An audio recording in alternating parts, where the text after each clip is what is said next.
మన ప్రభు అయిన యేసుక్రీస్తు నామములో మీ అందరికీ శుభములు తెలియజేయచ్చు ఉన్నాను. ప్రియ దైవజనమా, షారోన్ మన్నాలో భాగముగా ఈ దినం మరొక వాక్య భాగమును ధ్యానించుకుందాము. విలాప వాక్యములు 2వ అధ్యాయము 19వ వచనము.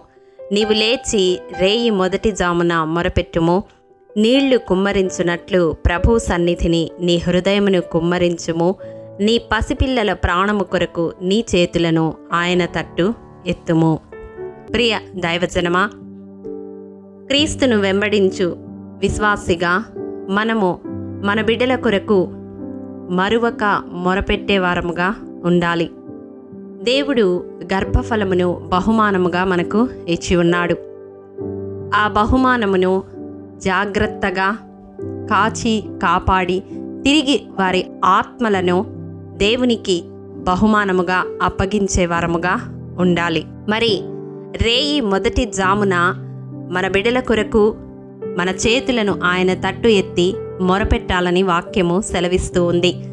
దేని కొరకు మనము మొరపెట్టాలి, ఎందు నిమిత్తము వారిని బట్టి మన హృదయాన్ని దేవుని సన్నిధిని కుమ్మరించాలి అని వాక్యపు వెలుగులో మనం చూసినట్లయితే, మొదటగా యెషయా గ్రంథము 44వ అధ్యాయం 3వ వచనం ప్రకారం మన బిడ్డలు దేవుని ఆశీర్వాదమును స్వతంత్రించుకునేవారు కావాలని మనము మొరపెట్టేవారముగా ఉండాలి.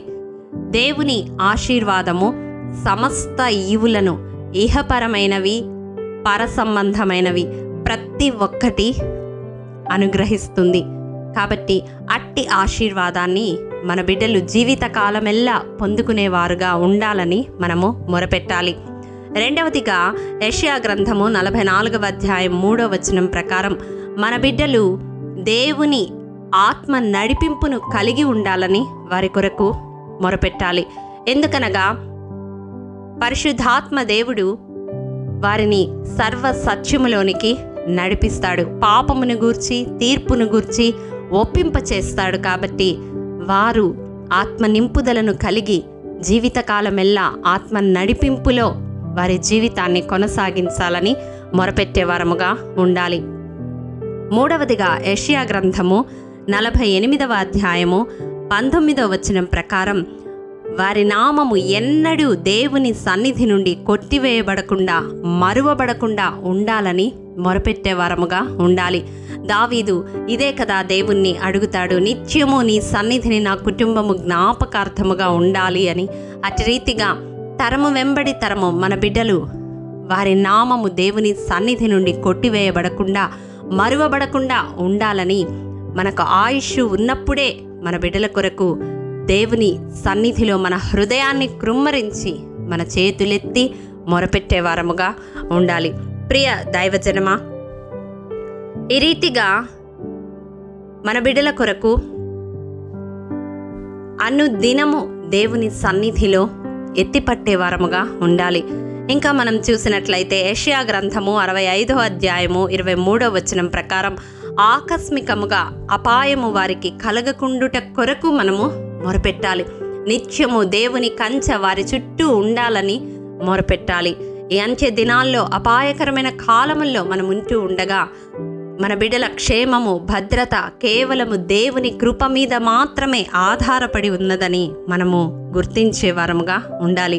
కాబట్టి ప్రియ సహోదరుడా సహోదరి, ఈ దినం దేవుడు ఈ వాక్యము ద్వారా మన హృదయాలను సంధిస్తూ ఉండగా మన బిడ్డల కొరకు ఈ రీతిగా మొరపెట్టడానికి అభ్యాసము చేసుకుందాము. అటి కృప దేవాది దేవుడు మనందరికీ అనుగ్రహించునుగాక. ఆమేన్.